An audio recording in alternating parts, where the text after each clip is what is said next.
തുടങ്ങട്ടെ.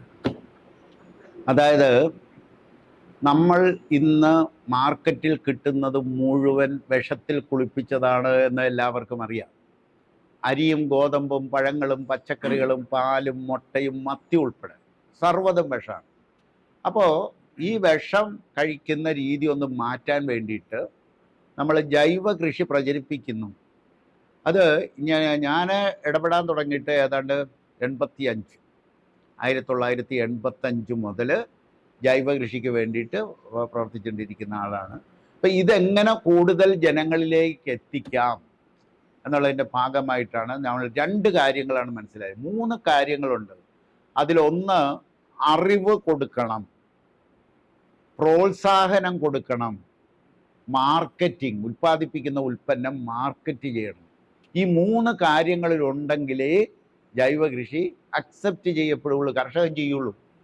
അപ്പോൾ അതിന് വേണ്ടിയിട്ട് ആദ്യം ചെയ്ത് 2009 നമ്മൾ ചെയ്ത സാധനം അറിവ് കൊടുക്കാൻ വേണ്ടിയിട്ട് മഹാത്മാഗാന്ധി യൂണിവേഴ്സിറ്റിയിൽ ഇതിനെപ്പറ്റിയുള്ള ഒരു ഷോർട്ട് ടേം കോഴ്സ് ആരംഭിച്ചു എന്നുള്ളതാണ്. അതിനോടൊപ്പം തന്നെ അപേക്ഷ കൊടുത്തു യൂണിവേഴ്സിറ്റിയിൽ. അതോടൊപ്പം തന്നെ അവാർഡ് കൊടുക്കാൻ വേണ്ടിയിട്ട് പ്രോത്സാഹനം എന്ന രീതിയിൽ ഒരു അവാർഡ് ജൈവ കൃഷിക്ക് കൊടുക്കണം. ഏറ്റവും നല്ല ജൈവ കർഷകനും എല്ലാ ജില്ലകളിലും ഉള്ളവർക്ക് ഓരോ പ്രോത്സാഹനത്തിട്ട് സാമ്പത്തിക തന്നെ കൊടുക്കണം എന്നുള്ള ഒരു ഉദ്ദേശത്തിൽ നമ്മളുടെ ഇന്ത്യയിലെ 3ാമത്തെ കോടീശ്വരൻ, അതായത് ഇൻഫോസിസിൻ്റെ ഫൗണ്ടർമാരിൽ ഒരാൾ, ഞങ്ങളുടെ നാട്ടുകാരനാണ്, ഷിബുലാൽ എന്ന് പറയും. ഞാൻ അദ്ദേഹത്തെ പോയി കാണുകയും അദ്ദേഹം അതിന് സമ്മതം തരികയും ചെയ്തു. അന്നു മുതൽ ഒരു ജൈവ കൃഷി അവാർഡ്, അക്ഷയശ്രീ എന്ന പേരിൽ ഒരു അവാർഡ് ഏർപ്പെടുത്തി നടന്നു വരുന്നു. ഇന്നേ വരെ അത് മുടങ്ങിയിട്ടില്ല. കൊറോണ കാലത്ത് 2 വർഷവും നടന്നു. ഫംഗ്ഷൻ നടന്നില്ലെന്നേ ഉള്ളൂ. അവാർഡ് തുക എല്ലാ കർഷകർക്കും കർഷകരെ കണ്ടെത്തുകയും കൊടുക്കുകയും ചെയ്തിരുന്നു. ഇന്നത്തെ ഈ അക്ഷയശ്രീയുടെ അവാർഡിൻ്റെ തുക എന്ന് പറയുന്നത് ഏറ്റവും നല്ല ജൈവ കർഷകന് കേരളത്തിലെ സംസ്ഥാന അടിസ്ഥാനത്തിൽ 2 ലക്ഷം രൂപയാണ്. 2 ലക്ഷം രൂപ. ജില്ലാ അടിസ്ഥാനത്തിൽ 13 ജില്ലകൾക്ക് 50,000 രൂപ വെച്ചുണ്ട്. 50,000 രൂപ വെച്ച് ഓരോ കർഷകർക്ക് 13 പേർക്കുണ്ട്. ഒരാൾക്ക് എൻ്റെ കൊടുക്കാത്തതെന്ന് എന്തൊക്കെ ചോദിച്ചാണ്. ഒരാൾക്ക് എന്ന് പറയണത് ഈ സംസ്ഥാന അവാർഡ് കിട്ടുന്ന ജില്ലയ്ക്ക് ജില്ലാ അവാർഡ് ഇല്ല. പക്ഷെ കഴിഞ്ഞ പ്രാവശ്യം 14 ജില്ലയ്ക്കും കൊടുത്തു 50,000 വെച്ച്. കൂടാതെ പ്രോത്സാഹനം അർഹിക്കപ്പെടുന്ന ഒരുപാട് കർഷകരുണ്ട്. ടെറസ് ഫാമിംഗ് ഉണ്ട്, ഔഷധ സസ്യമുണ്ട്, ഇങ്ങനെ കുറേ ഉണ്ട്. കുട്ടികൾക്കുണ്ട്, വയസ്സായവർക്കുണ്ട്. ഇങ്ങനെ എല്ലാം കൂടി ഒരു 33 അവാർഡ് 10,000 രൂപ വെച്ച് 33 പേർക്ക് കൊടുക്കുന്നുണ്ട്. അതാണ് ഈ വർഷം ഇപ്പോൾ അനൗൺസ് ചെയ്തിരിക്കുന്ന അവാർഡ്. അക്ഷയശ്രീ അവാർഡിൻ്റെ അപേക്ഷകൾ എല്ലാവർക്കും അയക്കാം. അപേക്ഷ അയക്കേണ്ട വിലാസം എൻ്റെതാണ്. KV ദയാൽ, ശ്രീകോവിൽ, മുഹമ്മദ് PO, ആലപ്പുഴ എന്ന വിലാസത്തിൽ അപേക്ഷ അയക്കാം. അപേക്ഷ അയക്കേണ്ടത് വെള്ളക്കടലാസിൽ ഒരു ചെറിയ റൈറ്റപ്പ് എന്താണ് ചെയ്യുന്നതെന്ന് എഴുതുക. വീട്ടിൽ എത്തിച്ചേരാനുള്ള വഴി എഴുതണം. 2 ഫോൺ നമ്പർ വേണം. ഒരു ഫോൺ നമ്പറിൽ കിട്ടിയില്ലെങ്കിൽ അടുത്ത ഫോൺ നമ്പറിൽ കിട്ടണം. അത്രേ ഉള്ളൂ. അതിനാണ് 2 ഫോൺ നമ്പർ. ഇല്ല, സ്ഥലപരിമിതി ഇല്ല. 3 സെന്റ് ഉള്ളവർക്ക് വരെ കൊടുത്തിട്ടുണ്ട്. സ്ഥലപരിമിതി ഇല്ല. പക്ഷേ ഒറ്റ കണ്ടീഷൻ, പൂർണ്ണ ജൈവ കൃഷി ആയിരിക്കണം. ഒപ്പം ഭക്ഷണ കൃഷി ആയിരിക്കണം. റബ്ബറിന് തരില്ല. മനസ്സിലായി? റബ്ബറിന് കൊടുക്കാൻ പറ്റില്ല. കാരണം റബ്ബർ പാല് നമുക്ക് കുടിക്കാൻ കൊള്ളുന്ന സാധനമല്ലല്ലോ. പച്ചക്കറികൾ, പഴങ്ങൾ, എന്തും കഴിക്കാൻ പറ്റുന്ന കൃഷി ചെയ്യുന്നവർക്ക് വേണ്ടിയിട്ട് കൊടുക്കുന്ന ഒരു കൃഷി അവാർഡാണ്. ഇപ്പം തന്നെ അപേക്ഷ വിളിച്ചിട്ടുണ്ട്. ഈ മാസം, അതായത് ഒക്ടോബർ 30 അപേക്ഷ കിട്ടിയിരിക്കണം. ഒക്ടോബർ 30 കിട്ടിയാൽ അത് ഇവാലുവേറ്റ് ചെയ്ത് 14 ജില്ലകളിലും കൊടുത്ത് അത് ആളുകളെ, അപേക്ഷ കിട്ടുന്ന സകല കർഷകരെയും ഫാം നേരിട്ട് പോയി കണ്ട് അതിൽ നിന്നും സെലക്ട് ചെയ്യുന്ന എടുക്കും.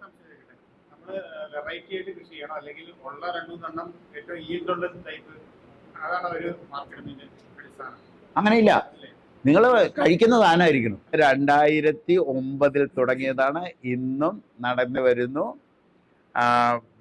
ഇത് ഇതിൻ്റെ ഒരു ഭയങ്കര പ്രയോജനം നമുക്ക് കിട്ടിയിട്ടുണ്ട്. കാരണം ഇത്തരത്തിൽ ഒരു അവാർഡ് ഇന്ന് ഇന്ത്യയിൽ ഒരിടത്തുമില്ല.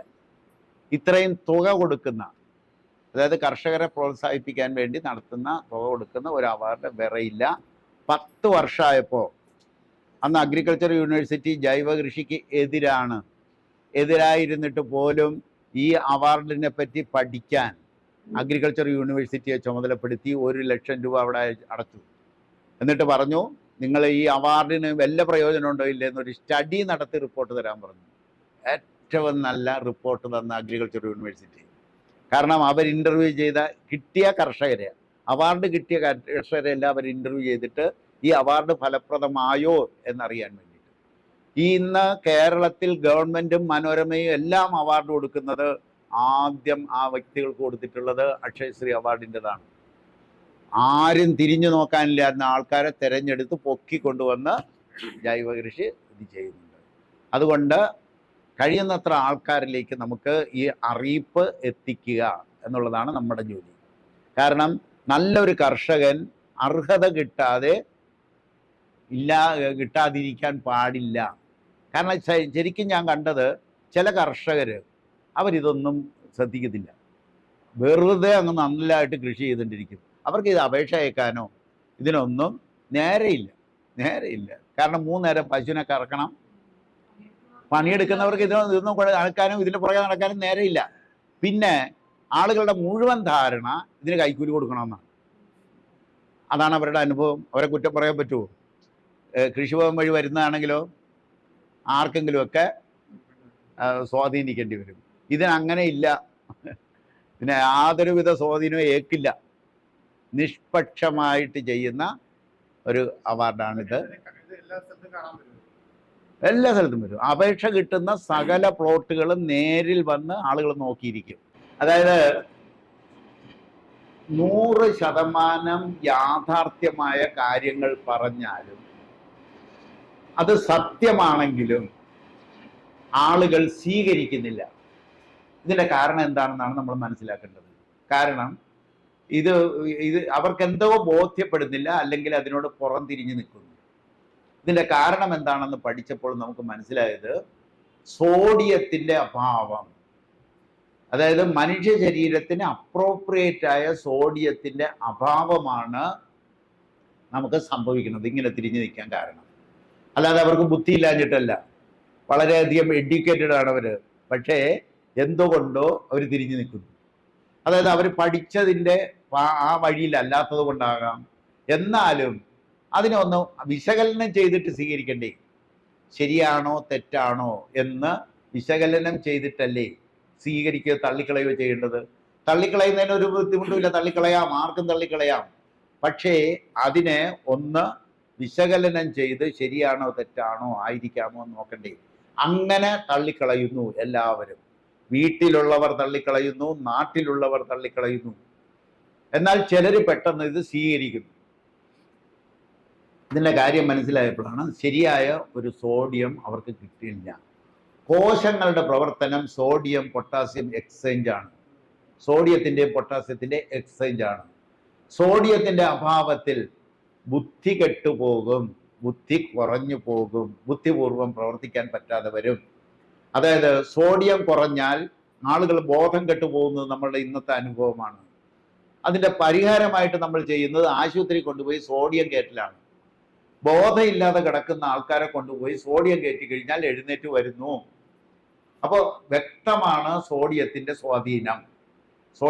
സ്വാധീനം വളരെ വ്യക്തമാണ്. അപ്പം ഇത് മനസ്സിലായി കഴിഞ്ഞപ്പോഴാണ് എങ്ങനെയാണ് നമുക്ക് സോഡിയം കൊടുക്കാൻ പറ്റുക. ഇത് പണ്ട് കാലത്ത് ബ്രിട്ടീഷുകാർ നമ്മളെ ഭരിച്ചിരുന്ന സമയത്ത് ഉപ്പ് നിരോധനം എന്ന് പറയുന്ന ഒരു സാധനം കൊണ്ടുവന്നിരുന്നു. എന്തിനായിരുന്നു ആ ഉപ്പ് നിരോധിച്ചിരുന്നത് എന്തിനായിരിക്കാം എന്ന് നമ്മൾ ചിന്തിക്കേണ്ട സമയമാണിത്. കാരണം അതിൻ്റെ സെസ് പിരിക്കാൻ വേണ്ടിയിട്ടെന്നാണ് അതിൻ്റെ മുൻപന്തിയിൽ പറഞ്ഞിരുന്നത്. അതായിരിക്കില്ല. കാരണം ഉപ്പിന് 1/4 കാശ് വില പോലും ഇല്ലാതിരുന്ന ഒരു സമയത്ത് ഉപ്പ് നിരോധിച്ചിട്ടുണ്ട് എങ്കിൽ, നിയന്ത്രണം കൊണ്ടുവന്നിട്ടുണ്ട് എങ്കിൽ, അതായത് ഇന്ത്യൻ ജനത ശരിയായ രീതിയിൽ ചിന്തിക്കാതിരിക്കാൻ വേണ്ടി ചെയ്ത ഒരു യുദ്ധതന്ത്രത്തിന്റെ ഭാഗമായി വേണം നമ്മൾ അതിനെ കണക്കാക്കാൻ. അത് അത് യുദ്ധതന്ത്രത്തിന്റെ ഭാഗമാണ്.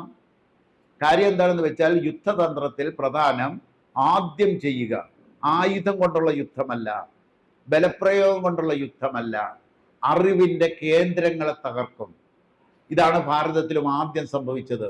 നളന്തയും തക്ഷശിലയും ആദ്യം തീകറ്റിച്ചു. അല്ലാതെ നളന്തയിലും തക്ഷശിലയിലും തോക്കുകളല്ലായിരുന്നു വെച്ചിരുന്നത്, ആയുധപ്പുരകളല്ലായിരുന്നു, അത് പുസ്തകങ്ങളായിരുന്നു, താളിയോല ഗ്രന്ഥങ്ങളായിരുന്നു. അതിനാണ് തീ വെച്ച്.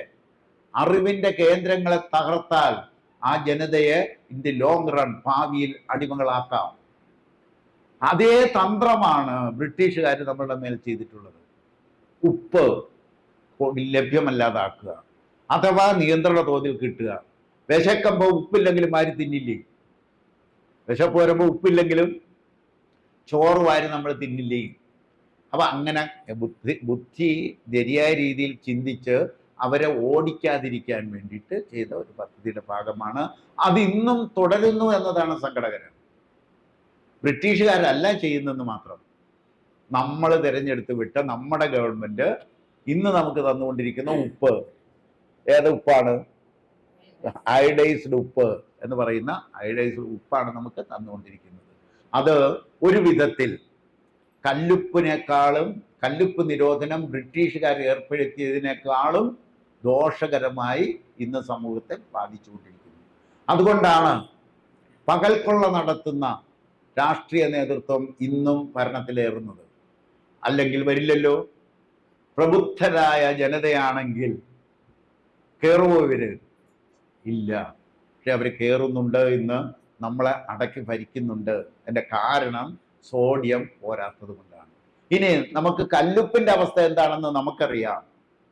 കല്ലുപ്പ് ജീവന്റെ ഏറ്റവും താഴ്ന്ന തലത്തിലുള്ളതാണ്. മനുഷ്യന് വേണ്ടത് ജീവന്റെ തലം ഉയർന്ന എലമെന്റ്സുകളും ലവണങ്ങളുമാണ് വേണ്ടത്, സോഡിയം ഉൾപ്പെടെ. പച്ചവെള്ളമല്ല നമ്മളുടെ വെള്ളം, ജീവന്റെ തലം ഉയർത്തപ്പെട്ട വെള്ളമാണ് എന്ന് പറഞ്ഞതുപോലെ തന്നെ ആ വെള്ളത്തിലൂടെ ആ ചെടിയിൽ എത്തിപ്പെടുന്ന, പഴങ്ങളിൽ എത്തപ്പെടുന്ന വെള്ളത്തിൽ ലവണങ്ങളും മിനറൽസുകളും എല്ലാം ജീവന്റെ തലം ഉയർത്തപ്പെട്ടത് നമുക്ക് കിട്ടും. അതാണ് നമ്മൾക്ക് ശരീരത്തിന് വേണ്ടത്. ഇതിന് നമ്മൾ തിരഞ്ഞെടുത്തിരിക്കുന്നത് കരിമ്പാണ്. ഉപ്പ് വെള്ളത്തിൽ കൃഷി ചെയ്യാൻ പറ്റിയ കരിമ്പ് ഇനങ്ങൾ ഗുജറാത്തിൽ ലഭ്യമാണ്. അത് നമ്മൾ വാങ്ങിക്കഴിഞ്ഞിരിക്കുന്നു. ഉപ്പ് വെള്ളത്തിൽ നമ്മൾ കൃഷി ചെയ്യും. അതിൻ്റെ ജ്യൂസ് എടുത്ത് നമ്മുടെ കുട്ടികൾക്ക് കൊടുക്കണം. അങ്ങനെ ഉണ്ടെങ്കിൽ പ്രഗ്നൻസി പീരീഡിൽ ഒരമ്മയ്ക്ക് ഉപ്പ് വെള്ളത്തിൽ വളരുന്ന കരിമ്പിൻ്റെ ജ്യൂസ് ഡെയിലി കൊടുത്താൽ ആ കുഞ്ഞിൻ്റെ അവസ്ഥ എന്തായിരിക്കും? നമ്മൾ ഉദ്ദേശിക്കുന്ന രീതിയിലുള്ള ഡിവൈൻ കുഞ്ഞുങ്ങളാക്കി തന്നെ അവരെ വളർത്തിക്കൊണ്ടുവരാൻ പറ്റില്ലേ? ഇല്ലേ? ഉടനടി നമ്മൾ ചെയ്യാൻ പോകുന്ന ഒരു പദ്ധതിയുടെ ഭാഗമാണ് കരിമ്പ്. ഉപ്പുവെള്ളത്തിൽ വളരുന്ന കരിമ്പ്, ആ ഇനം ലോകത്തെവിടെ ഉണ്ടെങ്കിലും കൊണ്ടുവന്ന് നമ്മൾ നടുക. കാരണം കടലോരം നമുക്ക് ഇഷ്ടം പോലെ ഉണ്ട്. അല്ലെങ്കിൽ നമ്മുടെ കരിമ്പിനെ തന്നെ ഉപ്പുവെള്ളത്തിൽ വളർത്താൻ പറ്റുന്ന രീതിയിൽ അതിനെ മാറ്റിയെടുക്കുക. വളരെ ഈസി അല്ലേ? ആദ്യം 30 ലിറ്റർ നല്ല വെള്ളത്തിൽ 1 ലിറ്റർ കടൽ വെള്ളം ചേർത്തിട്ട് ഒഴിക്കുക. കുറച്ചുകൂടി കഴിയുമ്പോൾ 20 ലിറ്റർ നല്ല വെള്ളത്തിൽ 1 ലിറ്റർ കടൽ വെള്ളം ചേർത്തിട്ട് എടുക്കുക. പിന്നെ 10 ലിറ്റർ 1 ലിറ്റർ ചേർത്ത് വെക്കുക. അത്ര കിട്ടിയാൽ മതി, ആവശ്യത്തിന് കിട്ടും. അതോടൊപ്പം തന്നെ നമുക്ക് കടൽക്കക്ക പൊടിയുണ്ട്, കടൽ പായലുണ്ട്, കടൽ മീനിന്റെ വേസ്റ്റ് ഉണ്ട്, കടലിലെ ചെളിയുമുണ്ട്.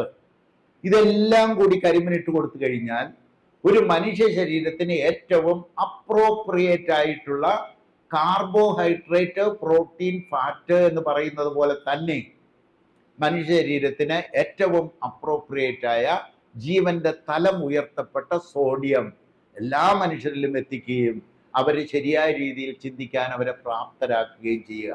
ഇതാണ് നമ്മൾ ഉദ്ദേശിക്കുന്ന സാധനം. ഓക്കെ, കിട്ടിയല്ലോ? കടൽ വെള്ളത്തിൽ എല്ലാ എലമെന്റ്സുകളും ഉണ്ട്.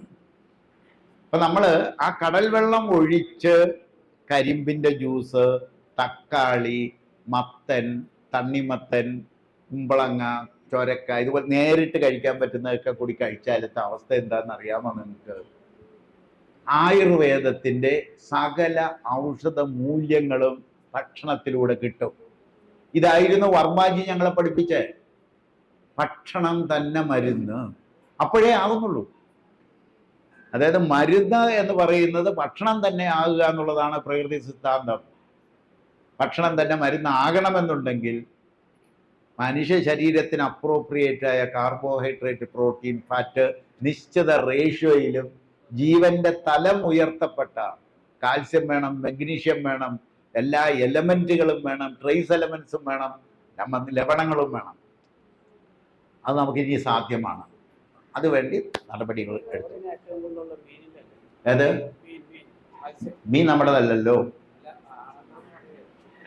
നമ്മളെപ്പോഴും എന്താ ചിന്തിക്കണ്ടേ? ഒരു ഫ്രൂട്ടിനകത്ത് സകലതും കയറ്റണം. വളമിട്ടിട്ട് അതുകൊണ്ടല്ലേ കടൽ കൃഷിയിടത്തിലേക്ക് എന്നല്ലേ പഠിച്ചേ?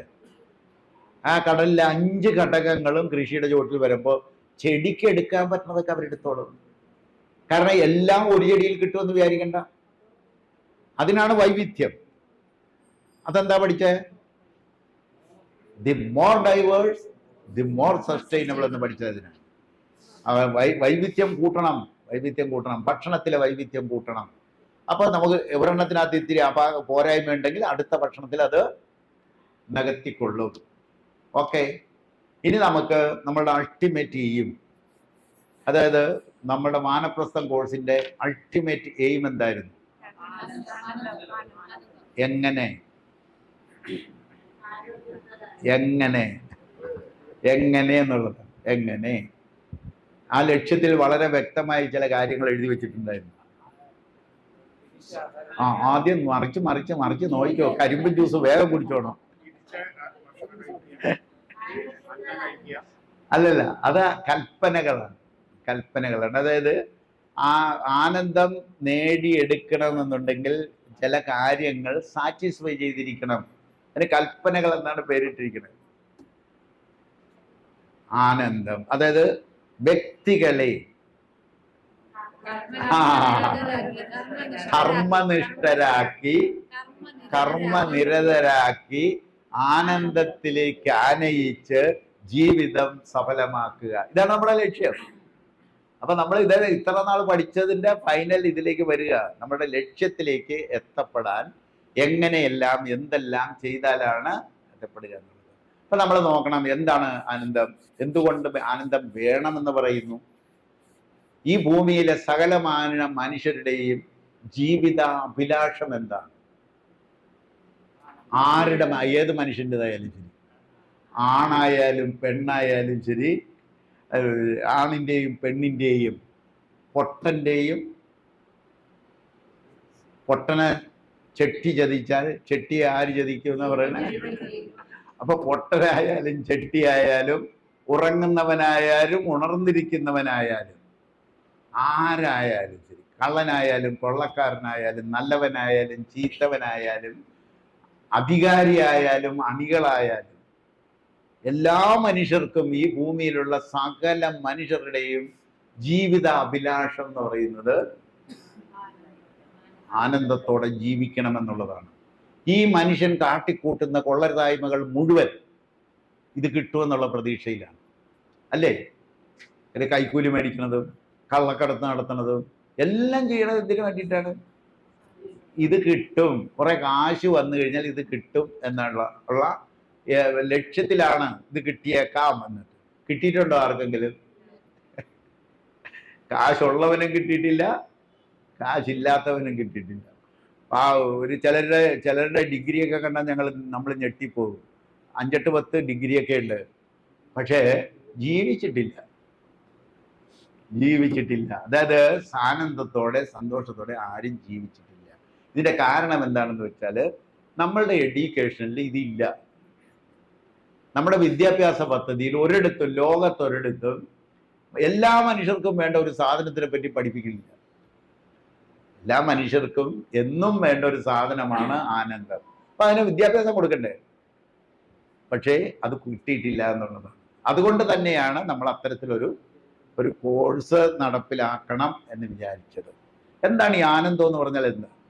ആത്മാവിൻ്റെ അനുഭവം, പ്രകടനം. ആത്മാവിൻ്റെ പ്രകടനമാണ് ആനന്ദം. അങ്ങനെ ആനന്ദത്തെ നമുക്ക് ഡിഫൈൻ ചെയ്യാം. അല്ലെങ്കിൽ ആത്മാവിൻ്റെ വികാരമാണ് ആനന്ദം. മനസ്സിന്റെ വികാരം എന്താ? പോട്ടെ, ബുദ്ധിയുടെ വികാരം എന്താ? ബുദ്ധിയുടെ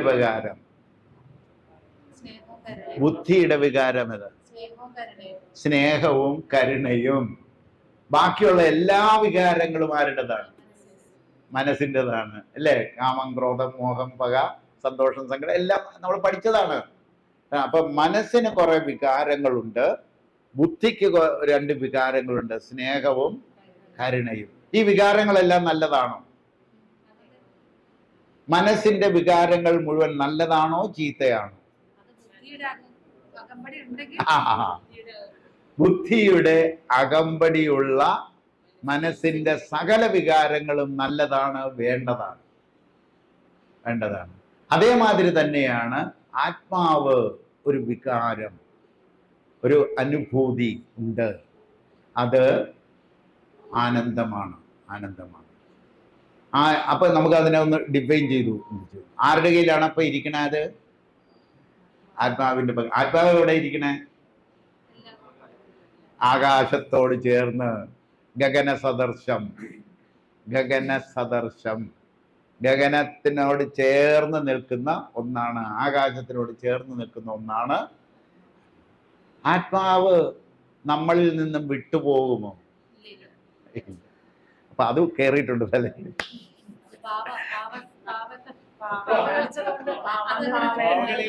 അതിനാരും ശാന്തി നേരണ്ട.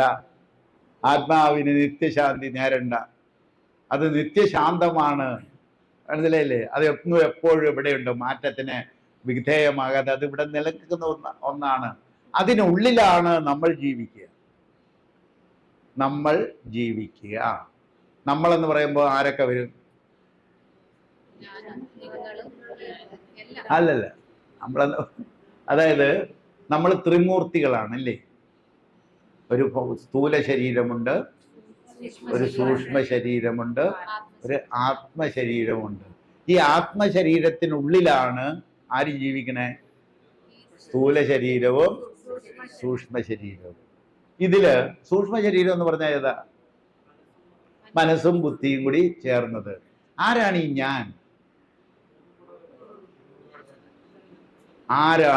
ഞാൻ? ലോകം മുഴുവൻ ചിന്തിക്കുകയും പഠിക്കുകയും ഇന്നേ വരെ കണ്ടെത്തുകയും ചെയ്യാത്തൊരു സാധനമാണ് ഈ ഞാൻ എന്ന് പറഞ്ഞത്. ഞാനാണ് ഇതെല്ലാം ചെയ്തെന്ന് പറഞ്ഞാൽ അത് ആരുടെ ഞാനാണ്? മനസ്സിന്റെ ഞാനാണ്. ആ ഞാനല്ല. മനസ്സും ബുദ്ധിയും കൂടി ചേർന്ന സൂക്ഷ്മ ശരീരത്തിന്റെ ഞാനാണ് യഥാർത്ഥ ഞാൻ. യഥാർത്ഥ ഞാൻ എന്ന് പറഞ്ഞാൽ അതാണ്. ഇതുവരെ വിശദീകരിക്കാൻ ആർക്കും പറ്റിയിട്ടില്ല. ഞാൻ എന്ന് പറഞ്ഞാൽ ആരാണ്? എൻ്റെ ശരീരം, എൻ്റെ ബുദ്ധി എന്നൊക്കെ പറഞ്ഞുകൊണ്ടിരിക്കുന്നതല്ലാതെ ആരാണ് ഈ ഞാൻ എന്ന് പറയുന്നത് നമുക്ക് വിശദീകരിക്കാൻ കഴിഞ്ഞിട്ടില്ല. ഇനി സംശയലേശം തന്നെ പറഞ്ഞോളൂ.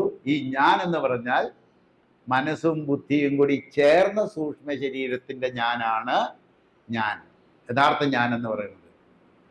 ഞാൻ എന്ന ഭാവമത് തോന്നായിക വേണമിക. ആരുടെ ഞാനിനാണ്? മനസ്സിന്റെ ഞാനിന് അത് തോന്നരുത്. എന്നാൽ തോന്നാം. എപ്പോ? ഇതെല്ലാം ഞാൻ തന്നെയാണെന്ന് മനസ്സിലായ ബുദ്ധി കൂടി ചേർന്ന ആ ഞാനാണ്. പറഞ്ഞല്ല, ക്ലിയർ ആയിട്ട് അതിനകത്ത് പറഞ്ഞിട്ടുണ്ട്. നമുക്ക് മനസ്സിലായില്ലെന്ന് മാത്രമേ ഉള്ളൂ.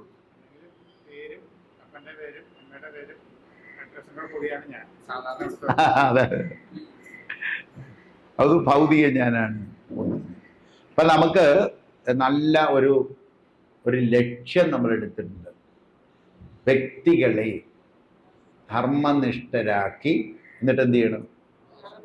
കർമ്മനിരതരാക്കി ആനന്ദത്തിലേക്ക് ആനയിച്ച് ജീവിതം സഫലമാക്കുക.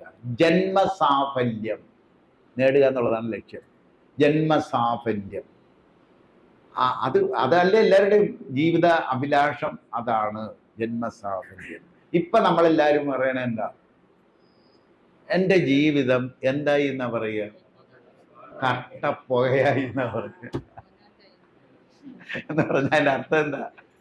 ജീവിതം സഫലമായില്ല എന്നാണ്. എൻ്റെ ജീവിതം ഇങ്ങനെയൊക്കെ ആയിപ്പോയി. എങ്ങനെയുണ്ട്?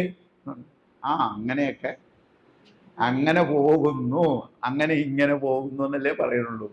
ഞാൻ ആനന്ദത്തോടെ ജീവിക്കണമെന്ന് പറയാനുള്ള ധൈര്യം, ആ സാഹചര്യം ആർക്കും ആയിട്ടില്ല. പക്ഷെ നമുക്കത് നേടിയെടുക്കാൻ പറ്റണം.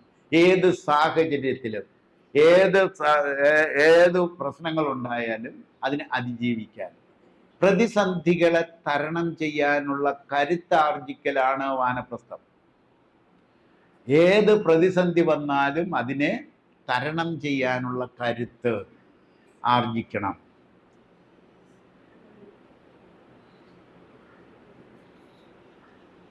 അപ്പൊ നമുക്ക് ഈ ലക്ഷ്യത്തിലെത്താൻ വേണ്ടി നമ്മൾ ചില പണിയായുധങ്ങൾ കയ്യിലെടുത്തിട്ടുണ്ട്.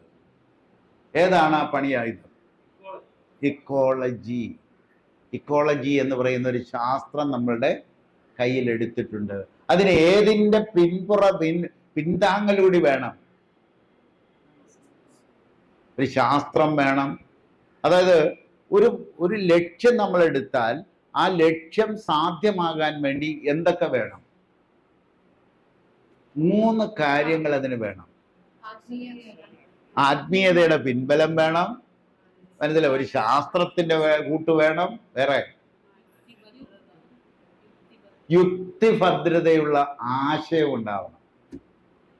യുക്തിഭദ്രതയുള്ള ഒരു ആശയം ഉണ്ടായിരിക്കുകയും ആ ആശയം ഒരു ശാസ്ത്രത്തിന്റെ പിൻബലത്തിലായിരിക്കുകയും ഒരു ആത്മീയതയുടെ സപ്പോർട്ടും കൂടി ഉണ്ടെങ്കിൽ ആ ആശയം വിജയിക്കുക തന്നെ ചെയ്യും. അതാണ് നമ്മൾ നോക്കണേ. എങ്ങനെയാണ് അതായത് ഒരു ആശയം, നമുക്കൊരു ഒരു ആശയം എടുക്കുകയാണ്, ഒരു ലക്ഷ്യം എടുക്കുകയാണ്. ആ ലക്ഷ്യം ആനന്ദലോകം വേണം. ആ ആനന്ദലോകം വേണമെന്നുണ്ടെങ്കിൽ എന്തെല്ലാമാണ് സാധിച്ചെടുക്കുക? ആ ആനന്ദമുള്ള മനുഷ്യരെ വാർത്തെടുക്കാൻ, എന്നുള്ള മനുഷ്യരെ മാറ്റിയെടുക്കാൻ എന്തൊക്കെയാണ് നമുക്ക് ചെയ്യാൻ പറ്റുക എന്നുള്ളതാണ്. അതിന് യുക്തിഭദ്രതയുള്ള ആശയം. യുക്തിഭദ്രതയുള്ള ആശയം എന്ന് പറഞ്ഞാൽ എന്താണ് അർത്ഥമാക്കുന്നത്?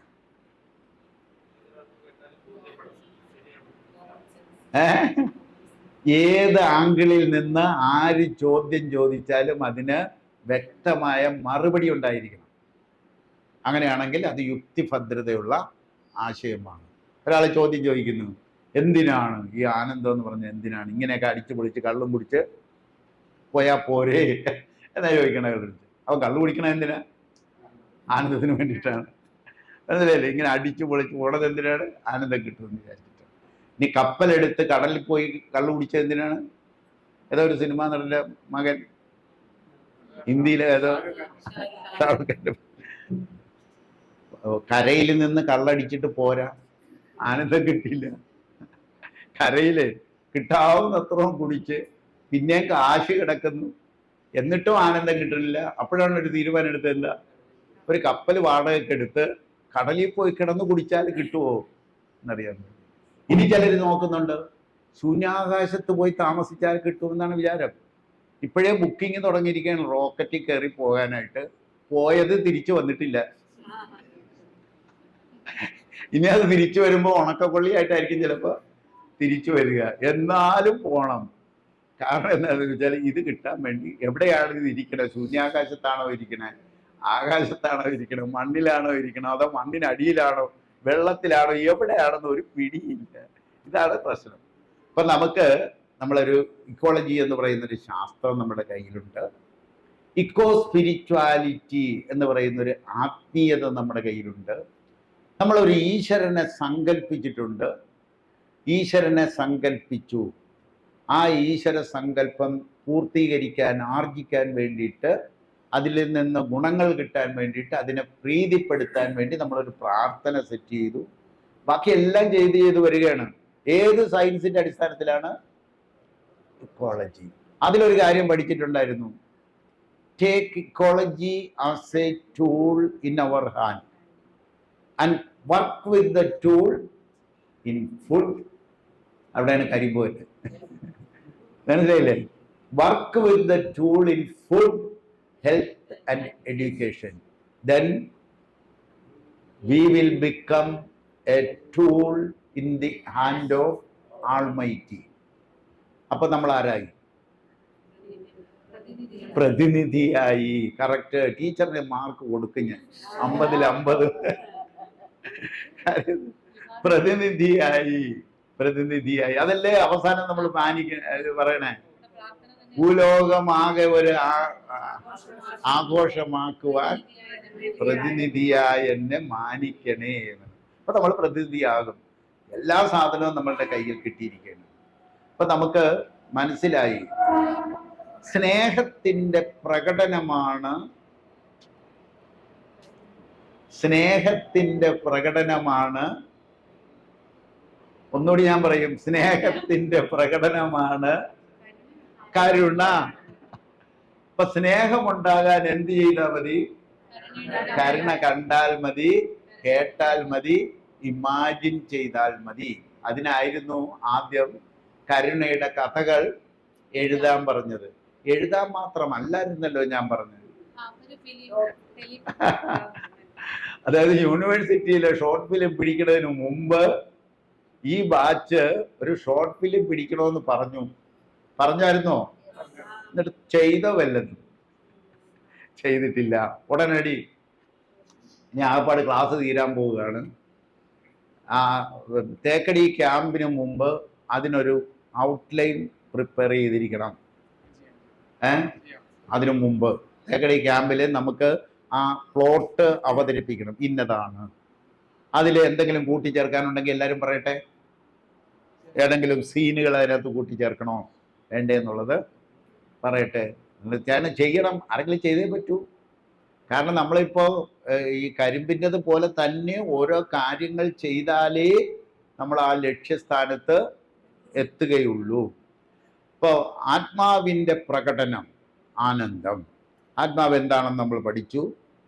നമ്മളിൽ ആനന്ദമുണ്ടാക്കാൻ ആർക്കാ കഴിയുക? പുറമേ നിന്ന് ഒരാൾക്ക് പറ്റുമോ? പറ്റില്ല. നമ്മളിൽ ആനന്ദമുണ്ടാക്കാൻ നമുക്ക് മാത്രമേ കഴിയൂ. മറ്റുള്ളവർക്ക് എന്താ കഴിയുക? നമ്മുടെ ആനന്ദത്തിൽ പങ്കുചേരാനേ പറ്റൂ. മനസ്സിലായില്ലേ? നമ്മുടെ ആനന്ദത്തിൽ പങ്കുചേരാനേ പറ്റൂ. അതുകൊണ്ട് നമ്മളുടെ ആനന്ദം ഉണ്ടാക്കിയെടുക്കാനുള്ള ഇതാണ് ആദ്യമേ പ്രാർത്ഥനയിൽ ചൊല്ലിക്കൊണ്ടിരിക്കുന്നത്, ഇല്ലേ? ആദ്യം ഉണരേണ്ടത് എന്താണ്? സ്നേഹം ഉണരണം. സ്നേഹം ഉണർന്നാൽ അത് നാദവും താളവുമാകും. നാദവും താളവും പരിവർത്തനപ്പെട്ട് ജ്ഞാനവും ബോധവുമാകും. അപ്പൊ നമുക്ക് പിടികിട്ടി. ആരെ പിടികിട്ടി? അതായത് സ്നേഹം ഉണരാനുള്ള വിദ്യ പിടികിട്ടിയില്ലേ? സ്നേഹം ഉണരാനുള്ള വിദ്യ. അത് പരിവർത്തനപ്പെട്ട് നാദവും താളവും ആകുമെന്ന് പിടികിട്ടി. അത് പരിവർത്തനപ്പെട്ട് ജ്ഞാനവും ബോധവും ആകുമെന്ന് പിടികിട്ടി. അപ്പൊ ആരെ പിടികിട്ടി? ഈശ്വരനെ പിടികിട്ടി. മനസ്സിലായില്ലേ? ഈശ്വരനെ പിടികിട്ടി. ഈശ്വരനല്ലേ അന്വേഷിച്ച് കണ്ടെത്തണമെന്നല്ലേ പറഞ്ഞത്? ആനന്ദം പിടികിട്ടി. ആനന്ദം അനുഭവിക്കുമ്പോൾ മാത്രമേ ഈശ്വരൻ ഉണരുന്നുള്ളൂ. നമ്മുടെ ഉള്ളിലുള്ള ഈശ്വരൻ ഉണർന്നു എന്ന് എപ്പോഴാണ് അറിയാൻ പറ്റുക? നമ്മൾ ആനന്ദത്തിൽ ജീവിക്കുമ്പോൾ. ആനന്ദത്തിൽ നമ്മൾ ജീവിക്കുമെങ്കിൽ നമ്മുടെ ഉള്ളിലുള്ള ഈശ്വരനെ അറിയാതെ പുറത്തുള്ള ഒരു ഈശ്വരനെ അറിയാനും പറ്റില്ല. ഉള്ളിലുള്ള ഈശ്വരൻ എവിടെ ഇരിക്കുക? അതെ, എവിടെ ഇരിപ്പുണ്ട്? അതിന്റെ കേന്ദ്രം ആജ്ഞാകേന്ദ്രത്തിലാണ് ഇരിക്കുന്നത്. ബുദ്ധി കേന്ദ്രം. ആ ബുദ്ധിയിൽ എല്ലാം ഉണ്ടെന്നും പഠിച്ചു. അതായത് ഈശ്വരാംശം നമ്മുടെ ഉള്ളിലുണ്ട്. അതിനെല്ലാം അറിയാൻ പാടില്ലാത്ത ആർക്കാണ്? മനസ്സിനാണ്. അത് അറിയാനുള്ള വഴികൾ മുഴുവൻ നമ്മൾ പഠിച്ചു കഴിഞ്ഞു. എന്തിനാ? ആര്? അല്ല. നമുക്കൊരു ഒരു കാറ് വേണമെന്നുള്ളൊരു ആഗ്രഹം. കാറ് മേടിച്ചത് അംബാസഡറാണ്. അംബാസഡർ കാറ് മേടിച്ച് നമ്മൾ കാശ് കൊടുത്ത് അംബാസഡർ കാറ് വീടിൻ്റെ മുറ്റത്ത് കിടന്നപ്പോൾ നമ്മൾ സംതൃപ്തി ആയില്ലേ? സംതൃപ്തി ആയില്ലേ? അയിലന്തിരത്തുകാരൻ ഒരു ബെൻസ് മേടിച്ചു, അപ്പോഴോ ഈ സംതൃപ്തി പോയി അല്ലെ? അയിലത്തെട്ടുകാരൻ ബെൻസ് മേടിച്ച പിന്നെ നമ്മുടെ ആഗ്രഹം എന്താ? ബെൻസിന്റെ അപ്പുറത്ത് ഓടി ഉണ്ടെന്നാണ്, റോൾസ് റോയ്സോ ഏതെങ്കിലും ഉണ്ടെന്നല്ലേ നോക്കുക. സംതൃപ്തി എന്ന് പറയുന്നത് ഭൗതികപരമായ കാര്യങ്ങളുമായി ബന്ധപ്പെട്ട സാധനമാണ്. സംതൃപ്തി നമ്മൾ വീട് വെക്കുമ്പോൾ, കാറ് വാങ്ങുമ്പോൾ, നമുക്ക് വേണ്ട സാധനങ്ങൾ വാരിക്കൂട്ടുമ്പോൾ അത് ഭൗതിക സ്വത്തുമായി ബന്ധപ്പെട്ട സാധനമാണ് സംതൃപ്തി. അത് ബുദ്ധിയില്ലെങ്കിൽ അതൊരിക്കലും ആത്മസംതൃപ്തി. അതുകൊണ്ടാണ് നമ്മൾ പഠിച്ചത് സംതൃപ്തി ആത്മസംതൃപ്തിയിലേക്കും സമാധാനം ശാന്തിയിലേക്കും പഠിച്ചതല്ലേ? ശാന്തിയിലേക്കും പരിവർത്തനപ്പെടണം, അത് പെട്ടെന്ന് പഠിച്ചതാണ്. ഇനി ഒരു കാര്യം, എന്തിനാണ് ആനന്ദം? എന്തിനാ ആനന്ദം? കിടന്നങ്ങ് ഉറങ്ങിയാൽ പോലെ. അതായത് നമ്മൾ ഈ ഭൂമിയിൽ ജന്മമെടുത്തിരിക്കുന്നത് ആനന്ദിക്കാനാണ്. ആനന്ദിക്കാൻ മാത്രമല്ല, ആനന്ദിപ്പിക്കാനും. അത് ചെയ്യാതെ നമുക്ക് സമാധാനവും ശാന്തിയും ഒന്നും കിട്ടില്ല, ഒരു സാധനവും കിട്ടില്ല. ആനന്ദിക്കാനും ആനന്ദിപ്പിക്കാനുമായി ജന്മമെടുത്തവരാണ്. നമ്മുടെ ജന്മ ഉദ്ദേശം അതാണ്. അപ്പോഴാണ് ഈ ജന്മം സഫലമാകുക എന്നൊക്കെ പറയുക. അതായത് ആഡംബരം, നമ്മളെല്ലാം വിചാരിച്ചിരുന്നത് ലളിതമായി ജീവിക്കുക, ലളിതമായി പാൻറ്റും കോട്ടും ഓവർ കോട്ടും കളഞ്ഞിട്ട് തോർത്തെടുത്ത് ജീവിക്കാം, അല്ലേ? ജീവിക്കാം. അതാണോ നമുക്ക് വേണ്ടേ? ആഡംബരത്തോടൊപ്പം ആനന്ദവും. ആഡംബരം വേണം, ആഡംബരം വേണം. ആഡംബരം ഇല്ലാതെ ജീവിക്കാനല്ല. ആഘോഷം വേണം, ആഡംബരവും ആഘോഷവും ആനന്ദവും വേണം. ആഡംബരത്തോടൊപ്പം ആനന്ദം നമുക്ക് കിട്ടണം. ആനന്ദത്തിൽ എത്തിക്കഴിഞ്ഞാൽ ആഡംബരം എത്ര എങ്ങനെയെന്ന് അപ്പം തീരുമാനിച്ചോളൂ. മനസ്സിലായില്ലേ? അപ്പോഴാണ് തീരുമാനിക്കുക എൻ്റെ ആഡംബരം എന്ന് പറഞ്ഞാൽ എന്താണ്. ആഡംബരത്തിൽ ആഘോഷം, പ്രകൃതിക്കൊരു ആഘോഷമുണ്ട്. എപ്പോഴൊക്കെയാണ് പ്രകൃതി ആഘോഷിക്കുക? പൂക്കാലമാകുമ്പോ ഒരു ആഘോഷമുണ്ട്, ഇല്ലേ? ആഘോഷമല്ലേ? എവിടെയും പൂ നിറഞ്ഞു നിൽക്കും. പഴങ്ങളാകുമ്പോഴോ മഴക്കാലം ഒരു ആഘോഷമാണ്, വേനൽക്കാലവും ഒരു ആഘോഷമാണ്, മഞ്ഞുകാലവും ഒരു ആഘോഷമാണ്, പൂക്കാലം ആഘോഷമാണ്. പ്രകൃതിക്ക് ആഘോഷിക്കാമെങ്കിൽ ആർക്ക് ആഘോഷിച്ചുകൂടാ? ആഘോഷിക്കാം. എന്തുകൊണ്ട്?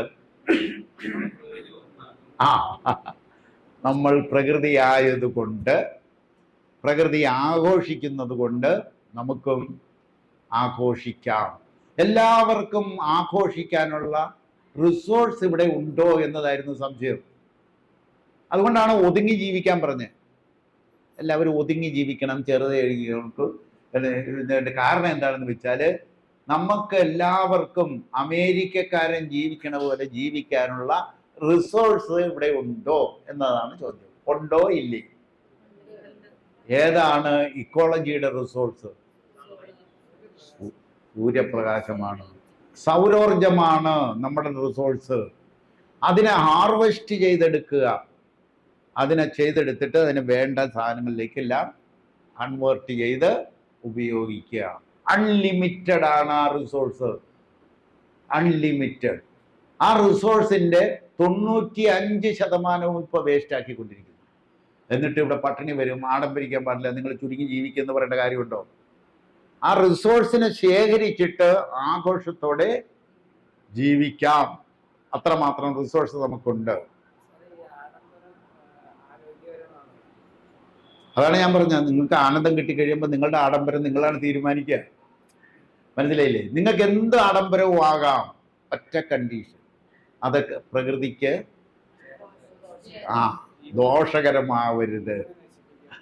അതിനെ നശിപ്പിക്കാത്ത വിധത്തിൽ നമുക്ക് ആഡംബരമാവാം.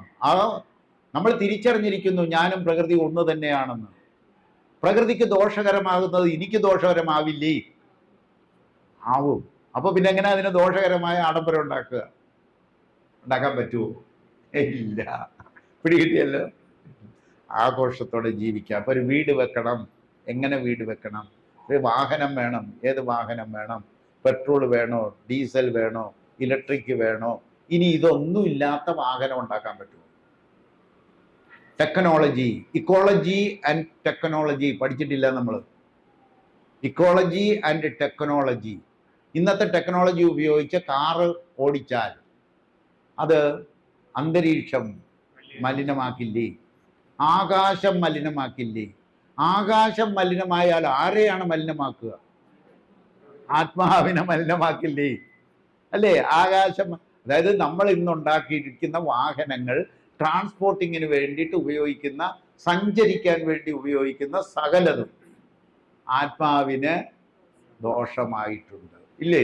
ദോഷമായിട്ടുണ്ടല്ലോ. ഇനി അത് നമ്മൾ മാറി പെട്രോളായി, കുറെ ദോഷമായി. ഇലക്ട്രിക്കായി. ഇലക്ട്രിക്ക് ദോഷം വരില്ലെന്നാണ് വിചാരിച്ചു വെച്ചിരിക്കണേ. അതും ദോഷം വരും, ദോഷം വരും. ഇനി എന്താ ഉപയോഗിക്കാൻ പോണ? എന്താണ് നമ്മളുടെ ഫ്യൂവൽ? അടുത്ത ഹൈഡ്രജൻ ആണ്. ഹൈഡ്രജൻ എവിടുന്നാ എടുക്കാൻ പോണേ?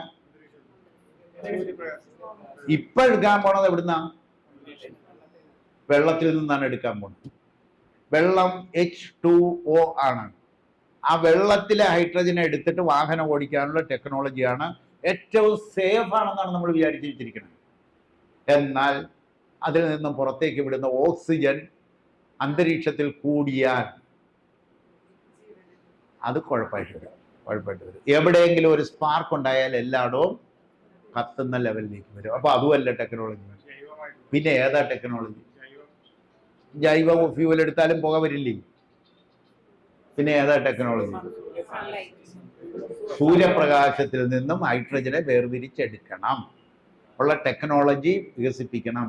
അപ്പോഴാണ് ഇക്കോളജി ആൻഡ് ടെക്നോളജി മുന്നോട്ട് വരിക. മനസ്സിലായില്ലേ? ഇനി നമ്മുടെ ശരീരത്തിനുള്ളിൽ നമുക്ക് ഹൈഡ്രജനെ വേർതിരിച്ചെടുക്കാൻ പറ്റുമോ? ഇല്ലേ?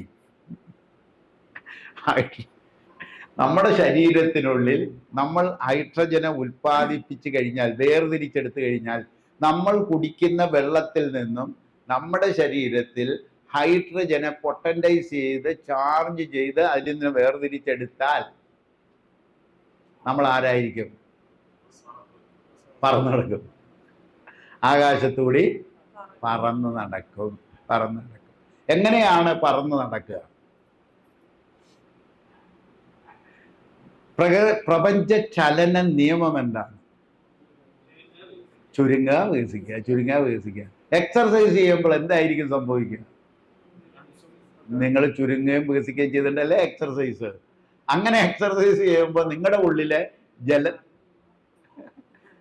ഉള്ളിലെ ജലത്തിലെ ഹൈഡ്രജൻ ചാർജ് ചെയ്യപ്പെടും. പൊട്ടൻറ്റൈസ് ചെയ്യപ്പെടും.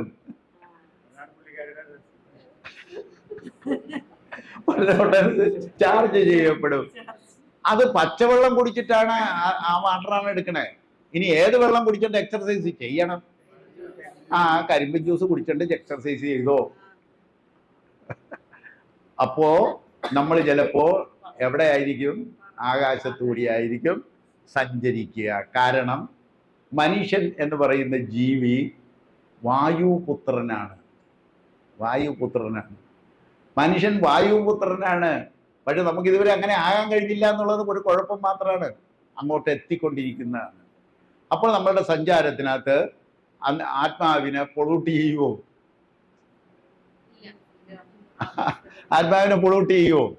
ചെയ്യില്ല. ടെക്നോളജി വികസിച്ച് വരുമ്പോൾ ഇങ്ങനത്തെ ടെക്നോളജി ആർട്ടിഫിഷ്യൽ ഇന്റലിജൻസ് ഡെവലപ്പ് ചെയ്തിരിക്കുന്നു. ആർട്ടിഫിഷ്യൽ ഇന്റലിജൻസ് ഡെവലപ്പ് ചെയ്യുന്നതോടൊപ്പം വേറെ ഏത് ഇന്റലിജൻസ് കൂടി ഡെവലപ്പ് ചെയ്യണം? നാച്ചുറൽ ഇന്റലിജൻസ് കൂടി ഡെവലപ്പ് ചെയ്യണം. ഇത്രയേ ഉള്ളൂ പറയണ. നാച്ചുറൽ ഇന്റലിജൻസ് കൂടി AI ഒപ്പം NI കൂടി ഉണ്ടാവണം.